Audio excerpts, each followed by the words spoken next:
Vamos então à análise da terceira questão deste capítulo de número 12. O enunciado é o seguinte: a empresa J Limitada impetrou em 20 de julho de 2014 mandado de segurança para obter certidão negativa de débitos tributários na fazenda do estado do Amazonas. Ao seu nome estavam vinculados 3 débitos. Um primeiro, já com decisão de primeira instância pendente de intimação, mantendo o lançamento. Olha só, a empresa quer certidão negativa de débitos. Como nós vimos aqui, vamos lançar, existem 3 débitos tributários, o que ela pode vir a ter uma certidão positiva, dizendo que há débito, mas com efeito negativa. Vamos ver se os débitos aqui estão com exigibilidade vigente, porque vejam só, para ela ter certidão negativa de débito, ela não deveria ter débito algum. Certamente ela tem, porque está narrado na questão que ela tem débitos. Para ela ter certidão positiva, claro, positiva porque tem débito, mas com efeito de negativa, os créditos tributários ou débitos, olhando pelo lado dela, deveriam estar numa das situações que o Código Tributário Nacional permite a emissão de certidão positiva com efeito negativo, artigo 206 do CTN. Ou o crédito tributário não está vencido, ou está com exigibilidade suspensa, ou está em curso de cobrança executiva, ou seja, já está na execução fiscal, mas que já tenha sido efetivada a penhora. Então, se os créditos estiverem todos nessa situação, é possível que a empresa obtenha certidão positiva com efeito negativo. Então vamos para a lousa para ver se esses créditos estão nessa situação. Então o primeiro crédito já tem decisão de primeira instância, pendente de intimação, mantendo o lançamento. Vejam, ainda vai intimar, o contribuinte ainda pode, querendo impugnar. Então a exigibilidade suspensa dá o direito à empresa de obter a certidão positiva com efeito negativo. Vamos ver o segundo débito, Um segundo de ICMS em relação ao qual o contribuinte alegou decadência, tendo o fato gerador ocorrido em 20 de junho de 2009, com declaração e pagamento parcial do tributo à época, conforme analisado no capítulo referente à extinção do crédito, na parte de decadência, em se tratando de ICMS, que é imposto lançado por homologação, se o contribuinte fez o pagamento, o prazo decadencial é contado da data do fato gerador. Então aqui, 20 de junho de 2009, se vocês contarem 5 anos, vai bater em 20 de junho de 2014, que é o último dia que pode lançar. No dia 21 de junho, ocorre a decadência, ok? Então, a empresa impetrou o mandado de segurança já em 2014, ok? Já em 2014. Até a data da impetração, essa data 20 de julho de 2014, não houve lançamento. Então, se o fato gerador foi em 20 de junho de 2009, em 20 de junho de 2014 era o último dia para lançar. Como a impetração foi em 20 de julho de 14, foi depois. Olha aqui em cima, impetração 20 de julho, depois do 20 de junho de 2014. Então já havia ocorrido decadência, esse crédito tributário, portanto, está extinto. O juiz deve reconhecer isso no mandado de segurança para determinar que se expressa certidão negativa. Então, até agora, a empresa tem direito à certidão sim. O primeiro está com exigibilidade suspensa, o segundo débito está extinto, não existe, ok? Aí aqui vamos falar do terceiro. E um terceiro, em fase de execução judicial, está em fase de execução, o contribuinte só tem direito à certidão negativa, positivo com efeito negativo, se estiver com a penhora efetivada. Olha, com penhora determinada e não realizada sob o faturamento.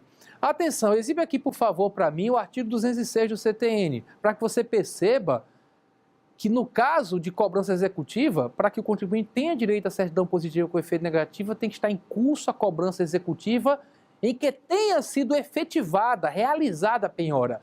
Não basta que haja a determinação de que a penhora seja feita, ok? Então, nesse caso, infelizmente, a empresa não terá o direito a obter essa certidão, salvo se de alguma outra forma, por exemplo, depositando um montante integral, ela suspender a exigibilidade do crédito tributário. Além disso, tem um pequeno problema, penhora sobre o faturamento. O judiciário entende o seguinte: para que a penhora suspenda a exigibilidade do crédito tributário, ela tem que ser suficiente, cobrir o valor do crédito tributário.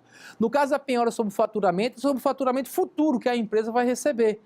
Então, aquilo ali não garante de imediato, não garante necessariamente a suspensão da exigibilidade. Só se vierem a efetivar a penhora, pegar os recursos especificamente, para que garantam aquela suspensão da exigibilidade. Não dá para comparar essa penhora sobre o faturamento, certo? Com uma penhora que garanta efetivamente a execução, salvo se o valor que vier a ser penhorado for um valor que efetivamente traga essa garantia. Então aqui, com relação ao terceiro caso, não existe a possibilidade de o contribuinte obter a certidão, salvo se tomar outras providências. Então vamos para as assertivas, de acordo com a situação que foi narrada. Alternativa A. Ocorrida a penhora sobre o faturamento, seria possível a expedição de certidão negativa de acordo com o CTN. Primeiro, que teria que ser uma penhora suficiente, o que a questão não deixa claro.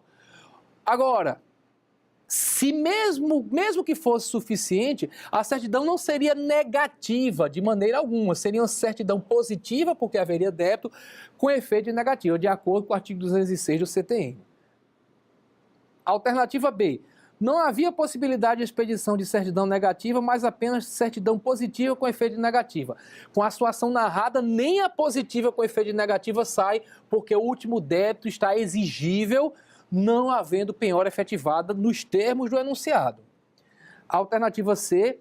A expedição de certidão cabível estava condicionada ao depósito integral do terceiro débito discutido. Aí sim, o terceiro débito, que é aquele que se mandou fazer a penhora do faturamento, se você fizesse o depósito do montante integral, aí beleza, a exigibilidade estaria suspensa e nesse sentido sairia a certidão positiva com efeito negativo. A alternativa C, portanto, corresponde ao gabarito.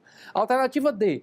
Não havia ocorrido a decadência do segundo débito, pois o início da contagem do prazo de decadência era em 1º de janeiro de 2010 por força dispositiva do CTN. Na realidade, de acordo com o enunciado da questão, o débito teve seu fato gerador, melhor dizendo, o tributo teve seu fato gerador em 20 de junho de 2009. Essa história de contar em 1º de janeiro de 2010 seria tentar aplicar a regra do artigo 173.1 do CTN, que fala do primeiro dia do exercício seguinte. Só que essa história de primeiro dia do exercício seguinte só existiria se por um acaso o contribuinte não tivesse pagado nem declarado o débito, conforme se estudou e foram resolvidas questões que falam bastante desse assunto no capítulo relativo à extinção do crédito tributário, capítulo 9. Ok? Mas nesse caso, como houve pagamento, você conta da data do fato gerador, de 20 de junho, e não do primeiro dia do exercício subsequente, ok? Então, a alternativa D também está errada. Por fim, a alternativa E, a prolação de decisão pela Secretaria da Fazenda de Estado do Amazonas cessou a suspensão da exigibilidade do crédito tributário que permitiria a expedição da certidão cabível. Aqui está falando daquele caso da decisão de primeira instância. A decisão de primeira instância não tinha sequer sido notificada ao contribuinte, então a exigibilidade continua suspensa. Não pode exigir enquanto o contribuinte não é notificado da decisão. E quando ele é notificado, normalmente ele ainda pode recorrer para a segunda instância e manter a suspensão. Ele é notificado para pagar, normalmente em 30 dias. Durante aqueles 30 dias também está suspensa a cobrança. Não dá para cobrar enquanto o contribuinte está no prazo para pagar. E se ele recorre para a segunda instância, a exigibilidade mantém-se suspensa, ok? Então, com isso, a gente conclui a análise dessa questão.